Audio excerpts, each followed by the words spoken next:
to Straight Talk. Yes, Welcome. welcome everyone to those right here in our studio audience and those on TV. We're glad you're here. Well, Thanksgiving's right around the corner, hon. Yes, it is. I yes, actually love Thanksgiving because I love getting together with friends and family and celebrating and eating together and just being thankful together, you know, being together and having fun.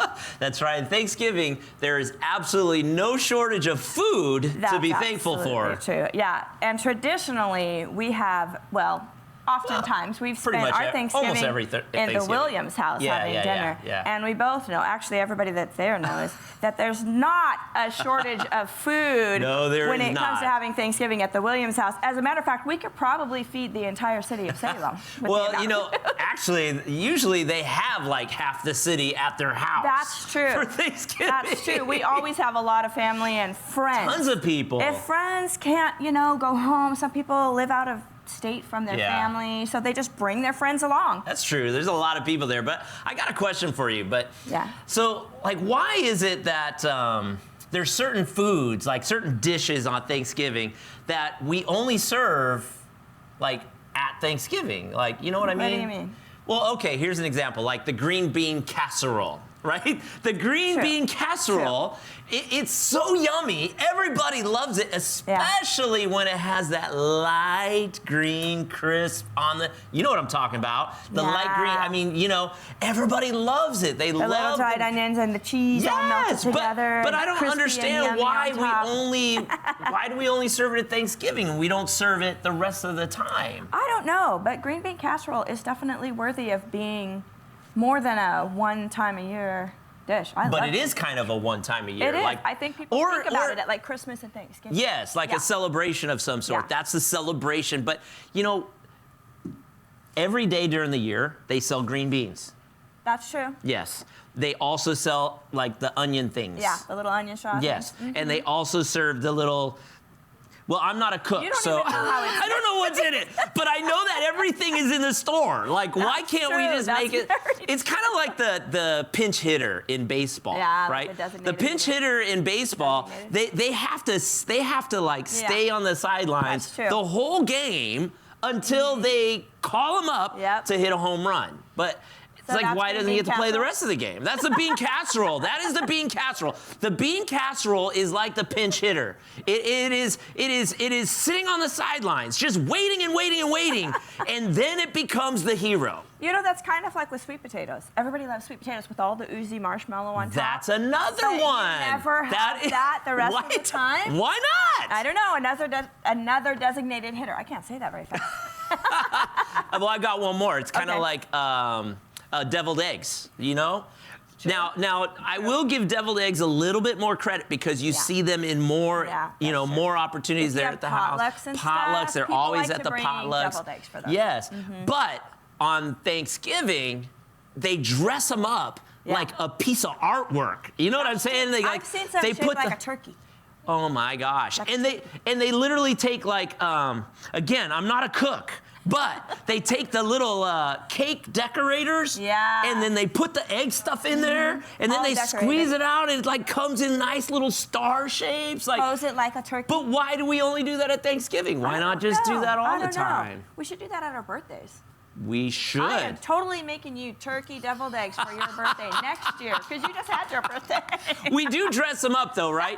I don't even know what the red stuff that they sprinkle on it. It's paprika. Like paprika. Does that even have a flavor? Like, is paprika like a Thanksgiving seasoning or what? Oh, my goodness. Okay, well, anyway. I don't get it. Ladies and gentlemen, help me say hello to our very own Mixmaster. Mixmaster. Actually, it works because you're a Mixmaster. Miss Mixmaster, DJ K Dizzle! What's up, K Dizzle? Oh, not much. I'm getting a little hungry talking about I am too. I want deviled eggs with red stuff. Paprika. I want that. I want green bean casserole with the golden crispy top with the cheese and stuff. Potatoes. And sweet potatoes. With just perfectly brown. What's your favorite part of Thanksgiving? Favorite part of Thanksgiving? Yeah, like what we do, what we eat. the Truitts and the Williams get pretty competitive in the I knew you were going to games. say that.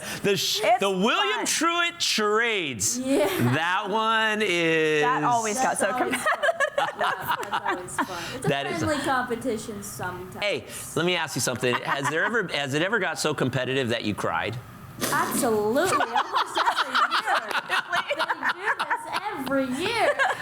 I know. It's fun though. It's a lot of fun. And Is it funny how we want to do it again? Even though everybody cried. Well, Yeah. Redemption. Yeah. Well, we've been playing games with the Williams since you were like little. Oh, so many games. Right? Yeah.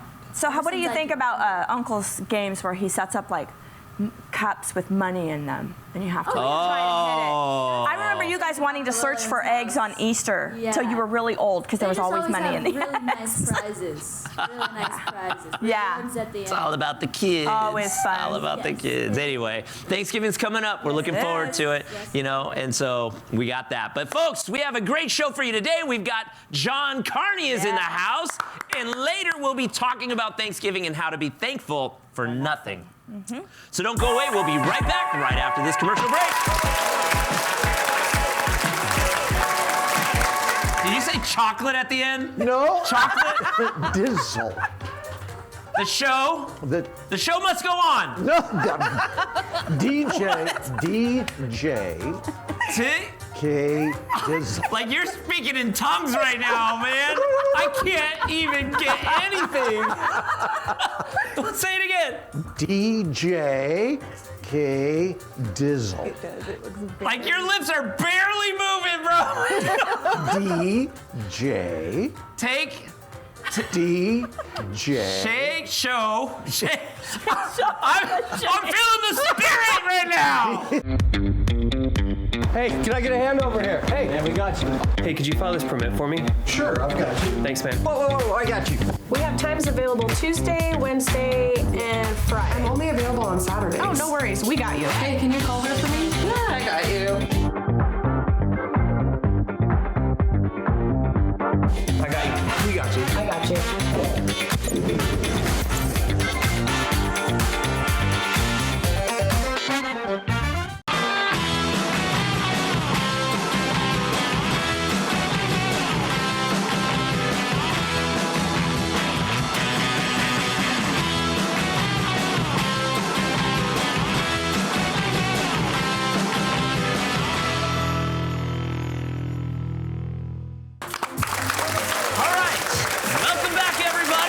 Today we've got part of our production crew helping us out. Please welcome Raquel. She's normally helping us backstage. She's gonna be helping us today. And we've got, she's teaming up with Kristie, and I've got my friend John Carney is in the house. Yes. They'll be teaming up with us in a game we like to call Whisper Challenge. That's right, Whisper Challenge. And K Dizzle, tell us how we play this game. What is going to happen is you and your team are going to be taking turns whispering a phrase to your partner. You're going to put the headphones on, and your other team member has to pick a phrase out of the bowl without your team member seeing, and then whisper it to them. Super easy. The person or the team with the most correct guesses at the end of the game wins. Okay. All right. It's pretty simple. Yeah. Well, we'll let the girls go first. So, all right, Raquel, step forward. And let me play some music. Are you ready? No. Yeah, you like that. Yeah. You like that. Okay. My dog ate my homework. My dog ate my homework. Your car has something. My dog ate. Your dog ate your homework. Yes. Oh! You got it. Good job. Good job. Okay, 1-0. Okay. Yeah, you like that, don't you? You like that, right? Here we go. You ready? You gonna count me down? You have to make sure your voice is low. Sure. 3, 2, No yelling. Okay. Whisper. Wait, I forgot. Ready? What did you have for breakfast? What did I have for breakfast? Oh, yeah!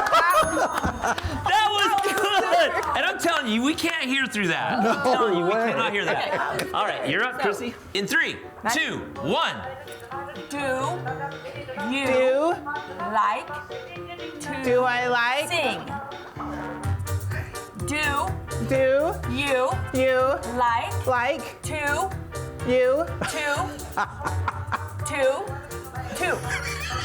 sing? Do you like To sing? music? It's related. Do you like to sing? Do you like moving? Do you like to sing? Do you like juicing? Sing. Do you like to sing? Do you like To sing. To sing. say it again? Do you like? Hey, it's over. Oh, so close. All right. What was it? Do you like to sing? Sing. I just kept singing music. We can take the lead here, everybody. Yeah. We can take the lead here. Oh, yeah. Ready? You ready? May the force be with you. May the force be with you. Yes! The guys are killing it. Do we keep going? Let's do All right. Yes. One more round, okay? Chris is Until the bowl's empty or somebody won. Santa is in my chimney. Santa is in my chimney. I got nothing. I got it. Santa, Say the. Santa, Santa, Say the. Santa, Santa, Santa is Let's talk. Santa is in my chimney. My Chimney. shipment. Chipping. Hard one. That was hard. It was Santa, what? Santa is in my chimney. Santa is in my chimney. You couldn't get that? Oh my gosh. Let us show you how it's done. Hold my hand still. Okay, in 3, 2, 1.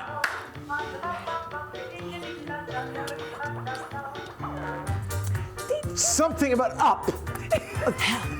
Help. Oh, help! I'm falling. I'm falling and I can't get up.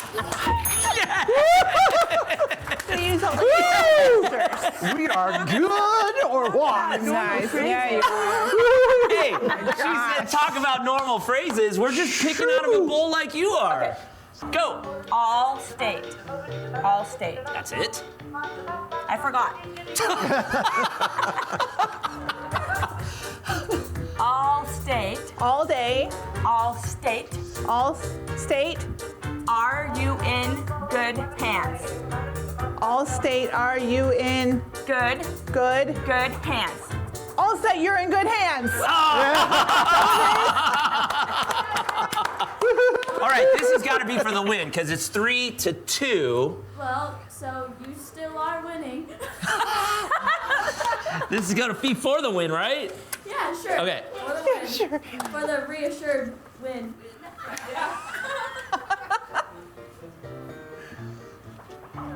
I know, right? Yes, it finally got a hard one. You got this, John. You got it. No, In you 3, don't- you 2, don't 1. got it. DJ Kaya Drizzle. What? I can't see any. DJ K Dizzle. Okay, DJ K Dizzle. Every word looked the same. DJ K Dizzle. Did you say chocolate at the end? No, Chocolate? Dizzle. The show? The The show must go on. no, DJ See? K Dizzle. Like you're speaking in tongues right now, man. I can't even get anything. Let's say it again. DJ K Dizzle. Like your lips are barely moving, bro. DJ Take DJ. Shake, show. Shake. I'm feeling the spirit right now. I can't help it. DJ. Shake. Shay, save. That's a different word. I can't see a thing. D. This is a hard one. DJ. Old-fashioned. D. Old-fashioned music. D. No, your lips aren't closing. Oh, we're done? Yeah. DJ K. It's someone. Oh my God. They are. I literally could not see a thing. So what is it? 3-2? Yeah. Still 3-2, but you guys won. Yeah. Way to go, John. All right, everybody, we'll be right back after this, and we're going to be talking a little bit more with our friend John Carney, so don't go anywhere. We'll be back after these messages. What he does is the iniquity destroys my sense of my own identity, and he redeems us unto who he made us to be. Right. Yeah. Well, that sounds amazing. Yeah. I can't wait to get my hands on it. Can we still get that book? Yes. Is it on Amazon? Where It is on Amazon. It's at the publisher, Johnson's Publishing, and you can get it there. It'll be here tomorrow. I have it in the trunk of my car. So. Oh, it'll be here today. Yeah, so I can go there. When I'm listening to a customer, my number one priority is to listen. In every moment that I'm with this customer or this client, am I doing everything that I can to look out for their best interest at the end of the day? Just make sure they have plenty of options and they're happy with the choice that they make. It doesn't matter what we want, everything that they want is what we want to make happen. At the end of the day, we do a walkthrough, communicate with the customer, make sure they're completely happy with what they've spent their hard-earned money for. Welcome back, everyone. Welcome back to the show. Well, our guest today is no stranger around here. He's ministered at Connection Life, and he's part of a pastoral roundtable that I'm part of every Thursday. He served our community for many years, and he's been a pastor for over 30. He and his lovely wife are the founders of Interdependent Ministries Fellowship, and he's ministered in more than 25 countries, traveling more than 1 million miles. Yeah. Ladies and gentlemen, put your hands together for my friend, John Carney. Good to have you, brother. Good to have you. Good to be here. Wow. Come on, have a seat. Have a seat. Welcome. Yes. So good to have you, John. So good to have you. So good to be here. No pulpit or anything. This new set is awesome. That's true. It's church like never before for us. Yeah. I mean, Right. this is completely different. You were a pastor for 30 years. Yep. I've been a pastor for 30 years, and we've senior pastored together. And this is kind of new. Yeah. It's a different change, but But it's a different time. it is a different season. Completely different season. God has It's this good to thing have about you. new things. And so I gotta point this out because in your intro we talked about it. 1 million miles On Delta Airlines. So we're Delta also. Yes. And now I haven't got to that 1 million mile mark, and I'm wondering what happens when you do. Oh, they're going to offer you the nice selection Really? of a suitcase. A suitcase. A suitcase, Really? a carry-on size suitcase. Okay. That'll be just special for you at 1 million miler. Wow. Okay. I gotta get flying. So Kristie actually, I'm a platinum medallion. So am I. So I gifted her with a silver medallion, right? And then she just got a membership of her own with a special Delta card and gets 85,000 miles. Wow. At the price of tickets today, that won't take you very far. That's true. That's true. It won't. Yep. But if you've flown 1 million miles, I'm surprised you're not diamond yet. You have to spend $250,000. It's more about how much you spend. Exactly. Yeah. Then it is because Unless your MQDs are higher also. well, right? but to get that, to pay the right price for the tickets, you have to fly business class. Yeah. And I love when we get upgraded Yeah, on we business get class. upgraded But pretty- paying the money for upgraded is It's expensive. It is. I'm going to Kenya in Next week? 3 days, actually. God, In 3 days, we're really leaving for soon. Kenya, and the business class to that, it was like $14,000. It's unbelievable how expensive it is. well, but- just a coach class to fly from Phoenix to Portland last time was $711. Yeah. I did get upgraded though. Yeah. Yes, Yeah. yes. Praise That's God nice. for the little Those are things. nice That's right. Yeah. It is Hey, that's right nice. on the theme, isn't it, for It today? really is. Yeah. We're talking today about that, but we want to talk about you first. So tell us a little bit about the ministry, the history, and what you used to do? And because you've been in Salem a long time, haven't you? I have. My wife Karen and I came here on our honeymoon 53 years ago. Wow. You honeymooned in Salem? Yep. Wow. We were 18 years old and we came to attend Western Baptist College, which moved here that year. So we had to move because it moved, of course. And so we've lived here for 53 years. And wow. But you've been married for 53? Come on, somebody. You got to give it up. Woo, 53 years. That's awesome. She's special. Yeah, she's lovely. Really we know your wife, and she is a doll. Yeah. But we appreciate everything you've done in Salem. It's been a season. Well, we were just trying to, before the show, I started out as a Fred Meyer manager when I was 20 years old at the North Salem Fred Meyer store, and I've just done a lot of other things in the city over the years. Yes, you have. Yes, you have. When I was 32, I changed careers and became a pastor. There you go. There you go. Well, I'm an avid reader, John, and I heard you wrote a book called Untwisted, Love's First Language. Yes. That's Tell interesting. me a little bit about that book. That sounds super interesting. It really grew out of my growing up years in the church. I went to church from the first Sunday I was ever born, and they preached a lot about sin in my church. And that's not wrong. Their sins are a very real deal.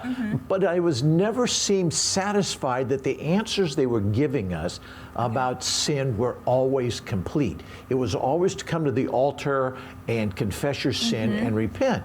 And I began to ask the Lord about, is that the full story of sin? Wow. And in Micah chapter 2, it describes iniquity, which is one of the expressions of sin. But iniquity is sin that is done to you rather than sin that you commit. That you did. I see. Okay. So if I'm not guilty because it was done to me, how do I deal with that? I can't confess that. I can't confess that I was a sinner in need of redemption if the sin was done to me. And so what I discovered is that iniquity is really designed by the enemy to twist us, often very early in age through violating us, for taking up. In the passage in Micah, it says that people lay awake on their beds at night and consider how they're going to get up in the morning and harm you, and to steal your house, to steal your inheritance, to steal your destiny. So iniquity steals our lives, steals our future, steals our destiny, and then we're left feeling guilty and shamed without any theological way to actually get past that. And so I began to write the book and named it Untwisted because that's what redemption does. Is it we're all twisted. Twists all that brokenness That's a perfect that we name. have. And so that's what it's about, and where it came from, very personal, lots of stories, of people. And what he does is the iniquity destroys my sense of my own identity, and he redeems us unto who he made us to be. Right. Yeah. Well, that sounds amazing. Yeah. I can't wait to get my hands on it. Can we still get that book? Yes. Is it on Amazon? It is on Amazon. It's at the publisher, Johnson's Publishing, and you can get it there.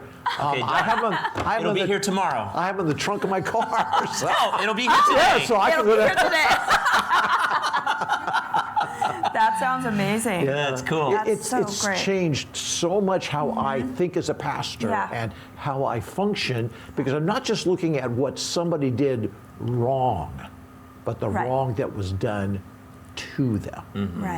And I actually have come to be convinced that more people on a day-to-day basis are affected by the sin that was done to them, the iniquity that was aimed at them, than actually by the wrongs that they did. Right. That's so true. Kristie's an avid reader. Like she reads really good. constantly. She is always reading. Reading is my downtime, relaxing, get your brain to shut off thing. So I'm sure she will enjoy that. You know, I will. The thing I say probably most often is, if you're a young boy or young girl and you're violated at 5 or 6 or 7 years old, and then as a young teenager, you have no innocence to give away. It was taken at 5 or 6. We tend to focus at what happened when you were 13 or 14 or 15 years old, and overlook. That's true. What happened when you were 5 or 6. Right. And that's what Untwisted really speaks to, is dealing with that. That's so good. Well, you know, John and I, we attend the same round table every Thursday. We've been doing that for years, him longer than myself. And one thing I appreciate about you, John, is just your ability to hear in the Spirit. And he has this prophetic flow in him, but God speaks to you in pictures all the time. Like, we'll just be at the round table and we'll be praying together. And John will just stand up and say, this is what I see. I see a picture of it.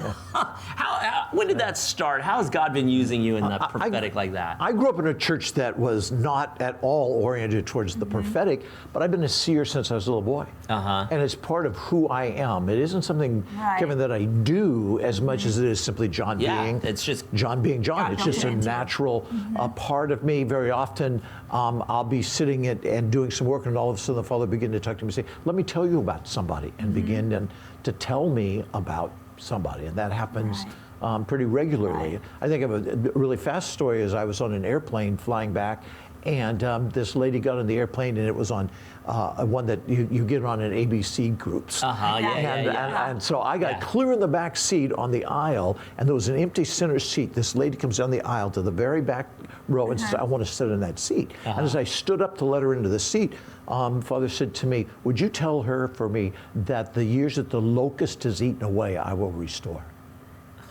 And I said back to God, no, I don't think she looks like, I don't think she looks like somebody who knows what a locust is.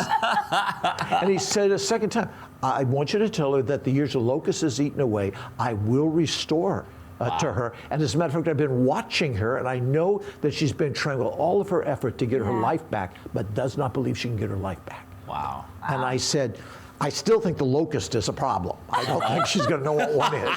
Let's hope she understands so the locust. That's right. So the third time he said to me, you need to do that now and make sure you tell her that I've been watching her and how my heart hurts because she doesn't think it'll ever happen. So I finally got up the courage to do it. I wouldn't look at her. I couldn't look down the corner of my eye at her because she was in her 40s and had been lifting some weights and working out, and I was a little concerned for this whole locust thing. So I said to her, I don't know if you're a follower of Jesus, you even know him, but God really loves you, and he wants you to know that the years that the locust has eaten away, he will restore to you, and that he's been watching you and knows that you've been trying everything you can to get your life back, but you don't believe you can get your life back. That's seeing in a way. And she just looks at me, she goes, thank you. And that was all. She wouldn't talk to me. She didn't know anything. Really? The rest of we were flying along. Finally, she turned to the person in the window seat and said, he doesn't know me.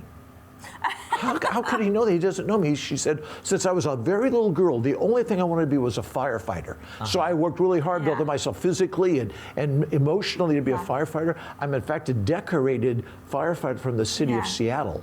But year after year after year, my meth habit ate away with my life, and I went to prison for 10 years. Wow. And the only thing I've done since I got out of prison is to try to get my life back, but I don't believe I could get it back. Wow. Who gets to do that? I get to do that. What an incredible.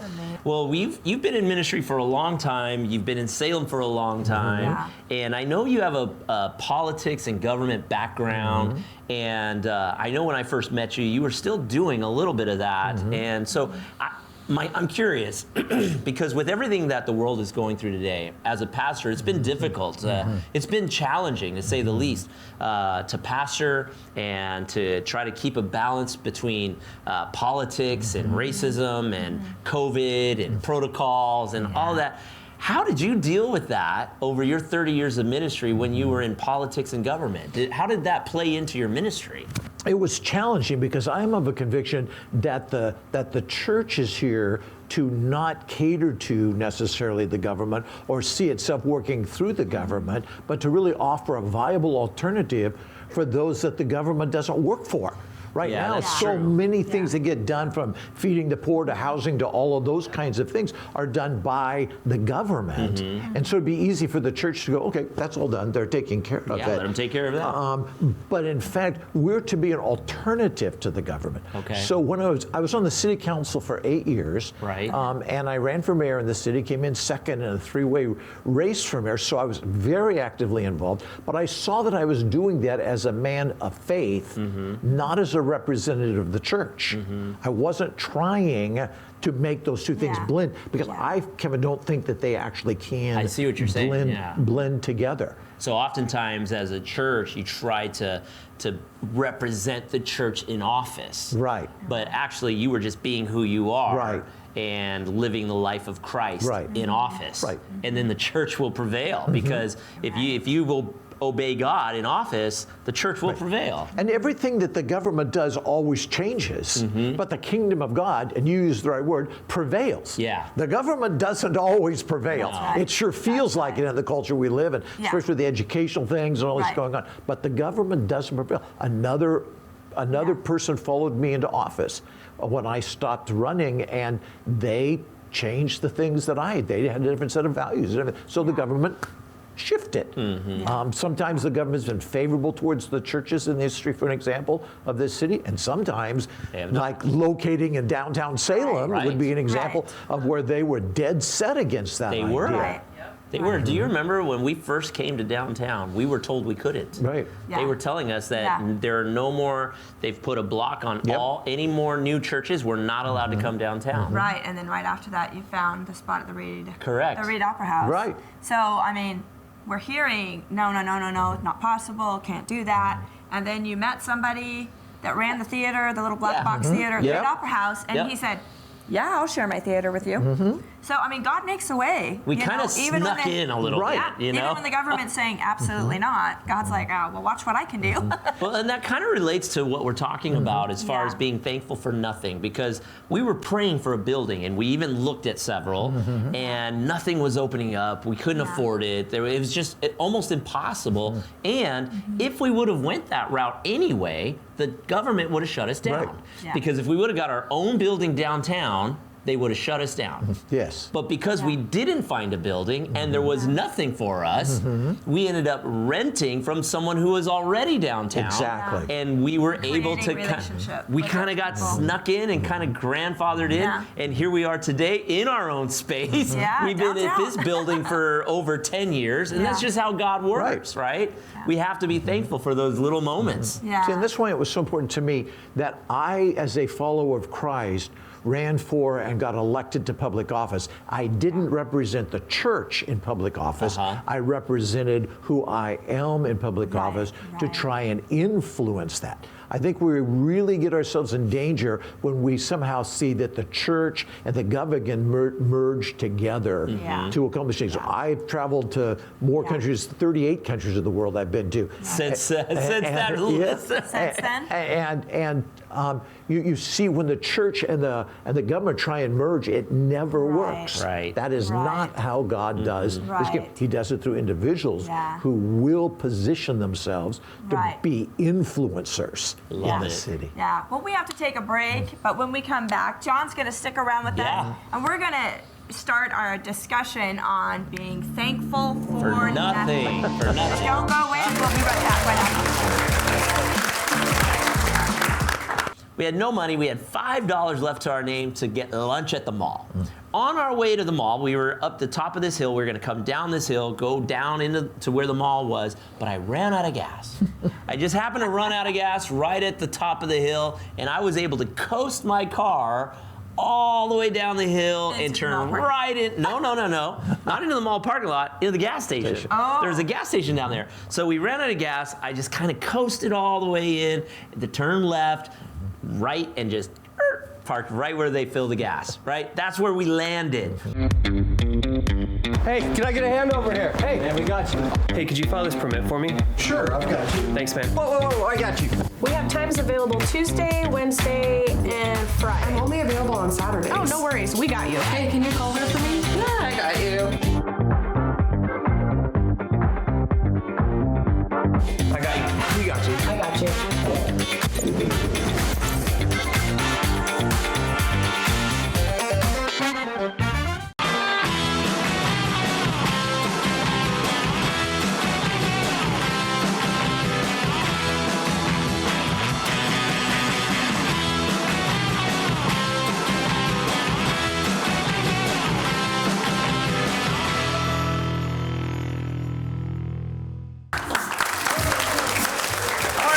back, everyone. We are in a new series. Well, we're continuing the series called Thanks for Nothing. And it's all about being thankful for the little things, not just for the obvious things, but for the little things. So we want to continue that discussion. All right, let's get talking. It's time to talk.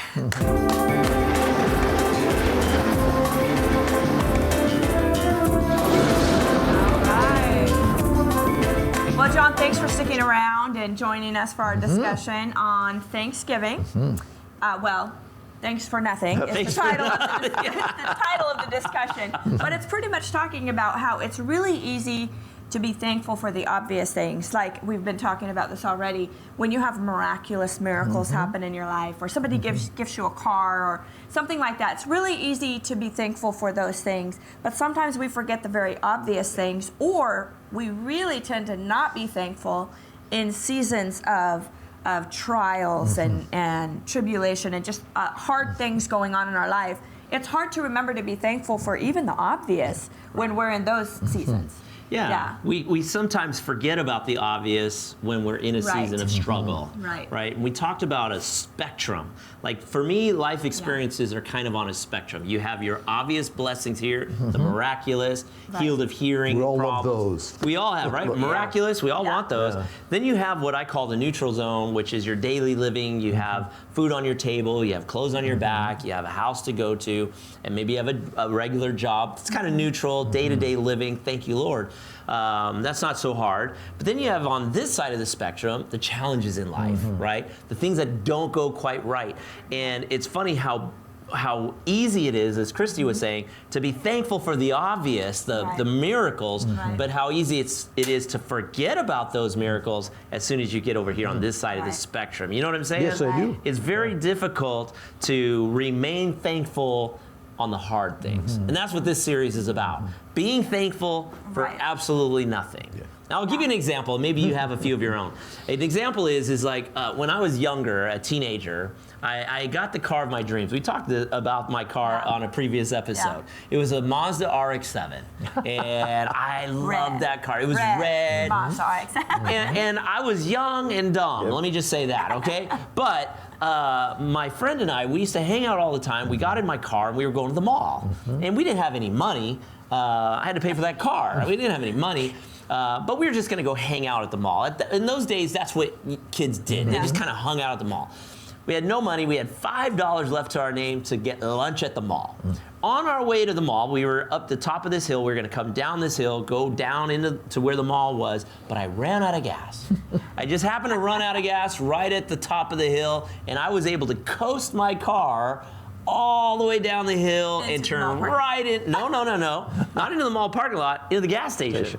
There's a gas station down there. So we ran out of gas. I just kind of coasted all the way in, to turn left, right, and just parked right where they fill the gas, right? That's where we landed. But we had no money. So I pulled in there and I go, hey man, I don't have any money. You have any money? I mean, all we had was this $5 for lunch at the mall. That's it. So he goes, well, let's just do that. We won't have lunch. So I gave the guy $5 to put into my gas tank. Now, we could have chosen to be upset. We could have chosen to get mad at each other. He could have chosen to get mad at me. But instead, we just had good attitudes. We're just buddies hanging out, ran out of gas, going through a journey, and it was an adventure. I give the guy $5 for gas. He puts $5 in. And back in those days, $5 went a lot further. Exactly. It did. Today, $5, the needle doesn't even move. It's like not even 1 gallon. But still, it wasn't a full tank. It maybe cost me 20 bucks to fill my tank. So I gave him $5 and started the car. Said, thank you. We both had good attitudes. And as soon as I started the car, my needle went from empty, and it just kept going. I thought it would stop about a quarter tank, but it kept going like, oh my gosh, it's going to half a tank. And I'm looking at my buddy like, this thing's still going. Went to 3/4. And I didn't tell you this part of the story earlier, but it hit the needle on full, and then it went tick, tick, tick, tick, tick, like it was bouncing on full. Almost like if I could go farther, I would. You know what I mean? Yeah. Full and a half. And in that moment, as a teenager, I'm like, oh my gosh, God is real, because he filled my gas tank and almost like gave me a message like, I'll even do more than that.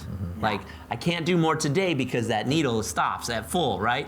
There's a little thing there. But I've got you. But I think it's in those moments where you're running out of gas, your car breaks down, you still have to be thankful. We have to be thankful for nothing. You know what I mean? You have any stories where that, like, kind of like that, where it could have been a very, very bad situation, but because of who you are, thanking God, it came out right. You're making me emotional here. I mean, literally, I'm getting emotional about that story because Jesus introduced us to God as Father. Oh, yeah. That helps me more than anything to be thankful for nothing because I have a Father. That's right. He didn't introduce me to God the judge, though he is. He didn't introduce me to God the king, though he is. He introduced me to God, my Father, and your Father took care of you. That's true. That's what makes my heart just go, whew! I love it. Because then the circumstances don't matter so much because my dad's looking out for me. Yeah. And I'm just sitting there going, Dad, you're good. Dad, you're good. Dad, you're good. I had an RX-7 too. I was Did you really? Probably a little older than you, but I had one. Mine was a 1979 was my first one, a 1979 RX-7. I love that. They were amazing cars. They were, that rotary engine. Be thankful for that rotary engine. Well, we've got a scripture for you. Honey, read this. It's 1 Thessalonians chapter 5, verse 18. All right, 1 Thessalonians 5:18 says, be thankful in all circumstances. All circumstances. Hold on, stop right there. Because what does the word all mean? All. It doesn't mean the good stuff, the neutral stuff. Doesn't mean when you feel like it. In all circumstances, the good circumstances, the easy circumstances, the bad circumstances, right? Okay, go ahead. Because the Father is good all the time. All the time. So they're tied together. They're just locked together. So be That's thankful true. for all circumstances. Okay, continue. All right, be thankful in all circumstances, for this is God's will for you who belong to Christ Jesus. Yeah. That's so true.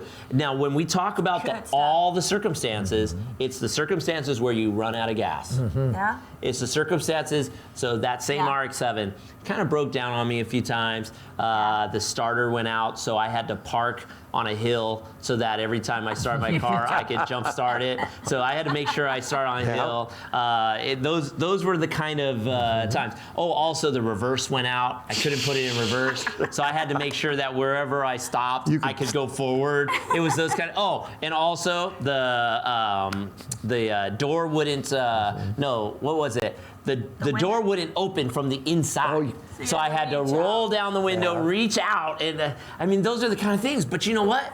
I had an RX-7. Right. Yeah, I love that rotary engine. You had a lot of... Be thankful for your Flintstones car. That's right. You had a lot of nothing to be thankful for. I did. You did. I had a lot of nothing to be thankful for. But isn't it funny how if you have just the right mindset, no matter how broken down your car is, or how many dents you have on it, or how many times it breaks down on you, you're still so thankful that you even have a car to drive. I had some friends and they had an old Cadillac. I mean, this was an old Cadillac, and the windshield wipers didn't work. And they lived in the Willamette Valley, and they had string tied to them so they could sit inside and through the windows pull them to make it work. And they were just grateful for the string. I mean, really? See? Seriously. Be grateful for the muscles you now have on That's your arm. exactly right. Hey, you know what though? Before we're almost out of time for this segment. We have to take a break. But before we do, this just came to my mind. A lot of the nothingness is a matter of perspective. Yeah. It really is. Because a lot of people think, man, I got nothing. When actually, look around you.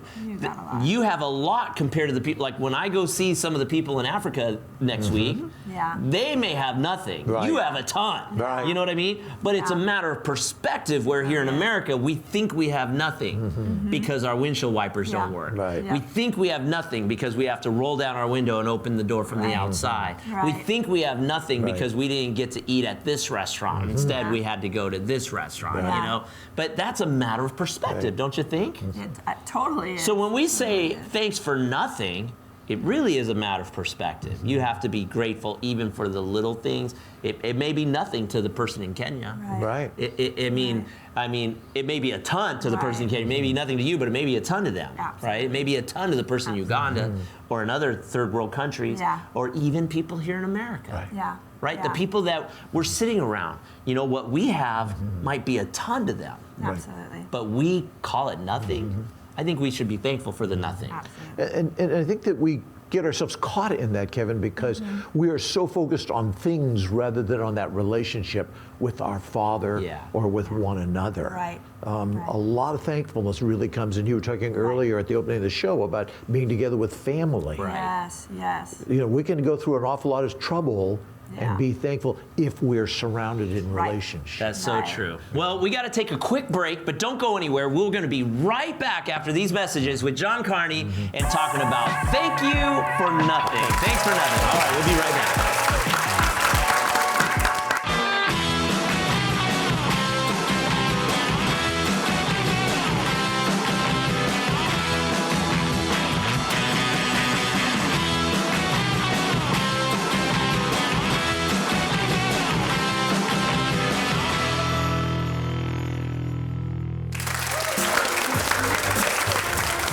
Everybody, welcome back. We are with John Carney. We're still talking about being thankful for nothing, and we've had quite a few stories. Yeah. Have you guys ever been left out?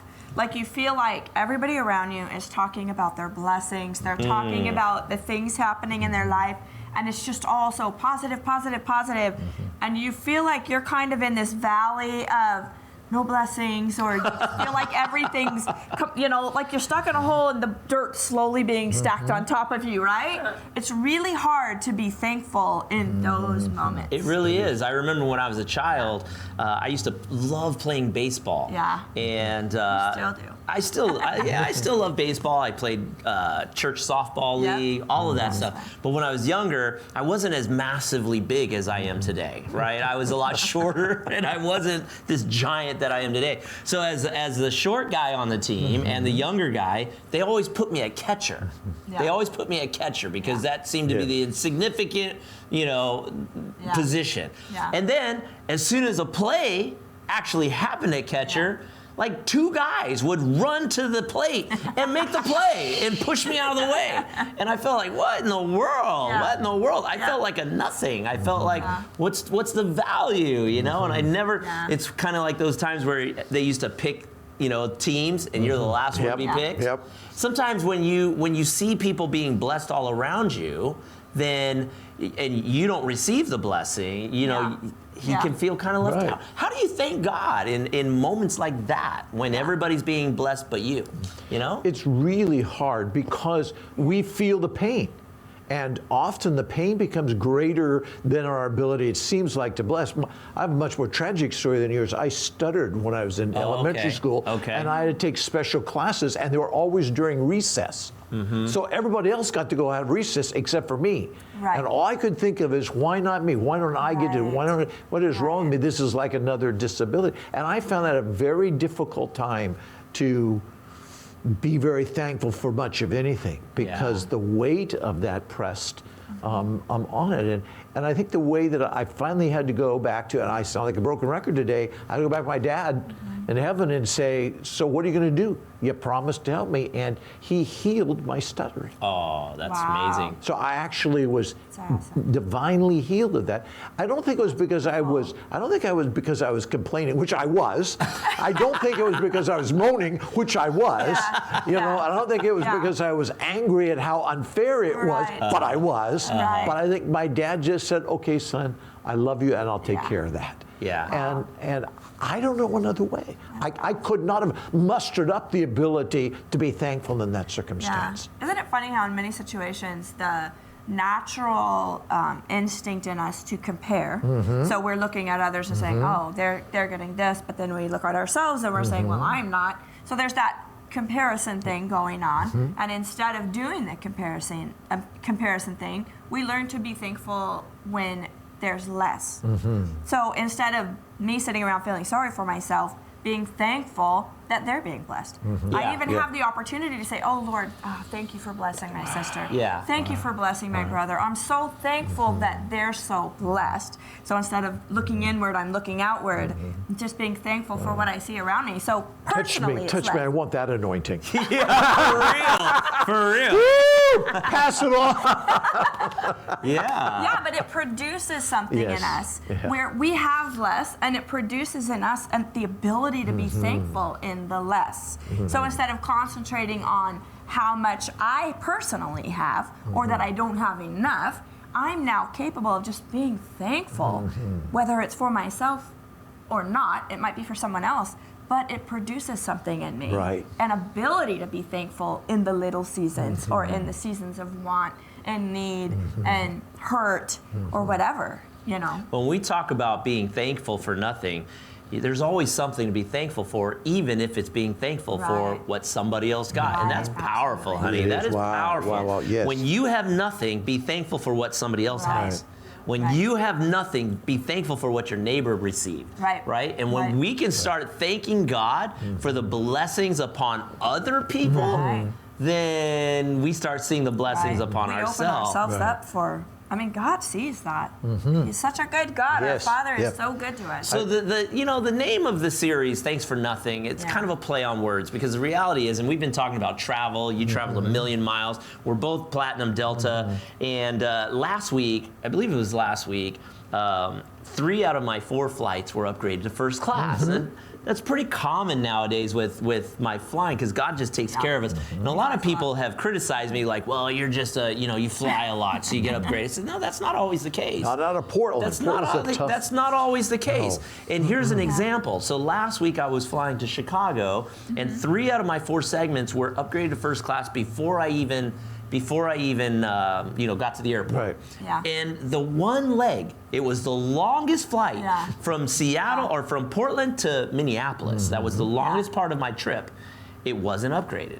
And I'm just waiting. I'm like, well, all the other ones were upgraded. Come on, God. Like, all the other ones are like, come on, God. And it wasn't upgraded. I get through the line, not upgraded. I get to security, not upgraded. I'm like, okay. And it dawned on me in that moment, because I knew this series was coming up. I just said, God, I'm just thankful for the 3 that were. Right? Yep. So this one I'm going to have to sit in the actual seat that I bought. Okay. But you know what? Then God spoke to me and said, I want you to thank me for the upgrades on other people. Wow. I said, wait a second. Okay, so I'm standing in line at security, okay, getting ready to go through and put my bags through. And God spoke to me and said, I want you to thank me for the upgrades I'm going to give someone else. So I posted it. I showed my seat, the one I bought, and I said, I'm not upgraded today, but somebody that reads this will be upgraded. Let's thank God for your upgrade. Now, let me tell you what happened. I'm like, okay. So I'm okay sitting in the seat that I bought, and I'm just going to thank God for somebody else's upgrade. I get through the line, and I'm now past security. I no longer posted that, and 5 minutes later, on my way out of security, my seat changed. And it changed to 3A in first class. Come on now. And I'm not trying to boast about how cool I am getting to sit in that seat. I really do believe that God was prepping me for even this series, saying, if you will continue to thank me for somebody else's upgrade, I will continue to upgrade you. I'll take that anointing too. Let's go, brother. Let's go. I'm getting gifted today. Let's go. I have a few scriptures about that. Yeah, share with us. In Ephesians 5:20, it says, and give thanks for everything. Go God for... To God. I think that's supposed to say to God. Everything to God. And give thanks for everything to God, the Father, in the name of our Lord Jesus Christ. Before that, in Ephesians 5:16, it says, make the most of every opportunity in these evil days.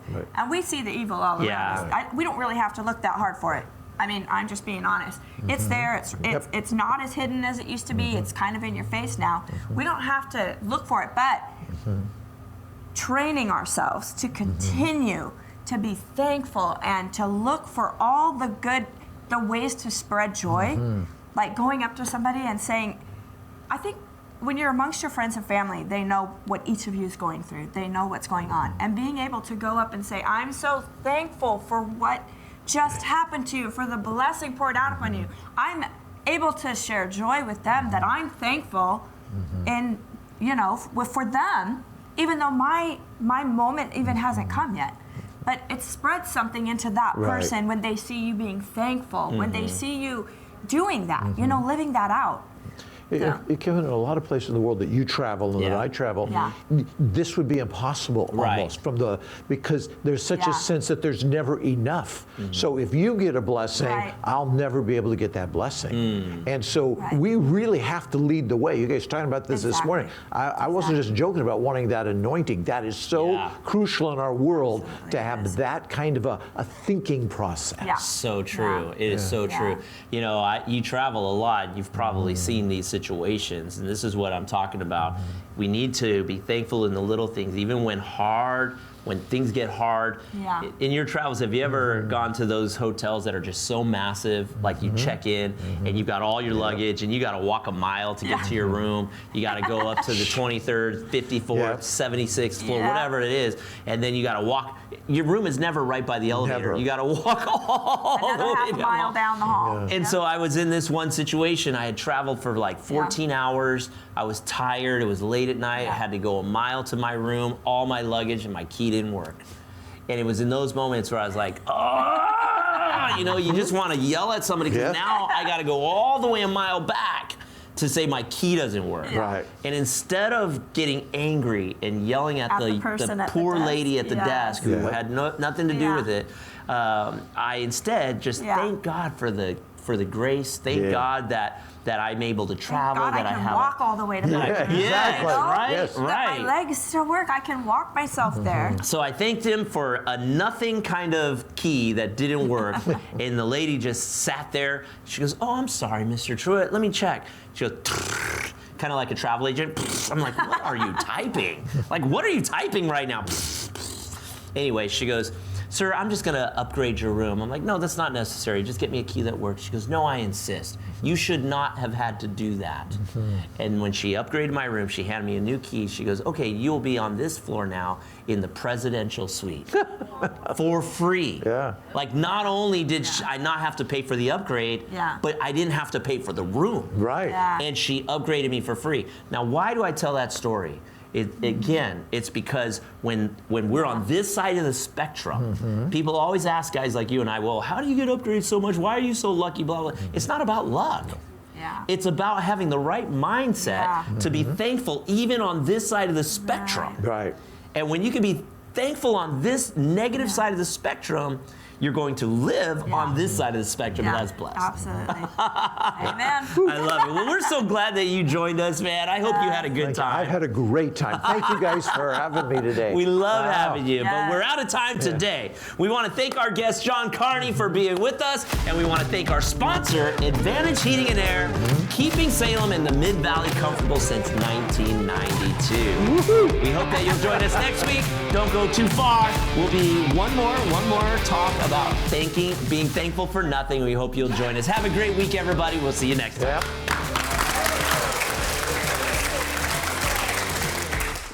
A Dizzle. Like your lips are barely moving, bro. DJ. Take. Oh, Yes, we just said it back there. You're first. Save. I can't see a thing. D. That's a hard one. I'm so glad you guys are here. Are you serious? Yeah. What in the world? I'm having a hard weekend. Oh my God. Did you say chocolate at the end? No. Chocolate? Dizzle. The show? The show must go on. No. I thought you messed up. Yeah, you said, okay, we gotta start over, guys. So I was like, okay, did we do something? Miss something? I thought the camera was off. Did I mess up? DJ. Like you're speaking in tongues right now, man. I can't even get anything. Sorry, guys.